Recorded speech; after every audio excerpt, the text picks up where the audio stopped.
దేవుడు మనల్ని సృష్టిస్తే మరి దేవుడిని ఎవరు సృష్టించారు? ఇలా మీకు ఒక్కసారైనా అనిపించుంటుంది కదా. ఈరోజు ఈ ప్రశ్నకు సమాధానం చూద్దాం. ముందుగా వీడియో లైక్ చేసి మన ఛానల్ సబ్స్క్రైబ్ చేసుకోండి. ఇక విషయంలోకి వస్తే, ఒక టేబుల్ ఉందంటే ఆ టేబుల్ తయారు చేసిన వ్యక్తి ఉంటాడు. అలాగే మనం వాడుతున్న mobile, pen, watch, books, TV, cars, bikes, ఇలా భూమిపైన మనం వాడే ప్రతిదీ ఎవరో ఒకరు క్రియేట్ చేసిందే. కానీ ఈ యూనివర్స్ని క్రియేట్ చేసిన క్రియేటర్ని ఎవరు క్రియేట్ చేశారు అంటే దానికి ఆన్సర్ ఎవ్వరూ క్రియేట్ చేయలేదు. దేవుడు అంటేనే క్రియేట్ చేసేవాడు. ఒకవేళ ఆయనను ఎవరో క్రియేట్ చేసుంటే ఆ క్రియేట్ చేసిన వాళ్ళని దేవుడు అనాలి. ఎందుకంటే దేవుడు అనే పదం చావు పుట్టుకలు లేని క్రియేటర్కి మాత్రమే చెందుతుంది. ఎవరికైతే ప్రారంభం అంతం ఉండవో ఆయనే దేవుడు అనబడతాడు. సమయం ప్రతిరోజు పాస్ అవుతూనే ఉంటుంది. దీనినే టైం లూప్ అంటాం. మనందరం ఈ టైం లూప్లో ఉన్నాం. దేవుడు కాలానికి అతీతుడు.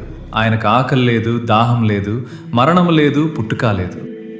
అందుకే బైబిల్ ఇలా చెప్తోంది. 90వ కీర్తన 2వ వాక్యం, పర్వతములు పుట్టక మునుపు, భూమిని లోకమును నీవు పుట్టింపక మునుపు, యుగ యుగములు నీవే దేవుడవు.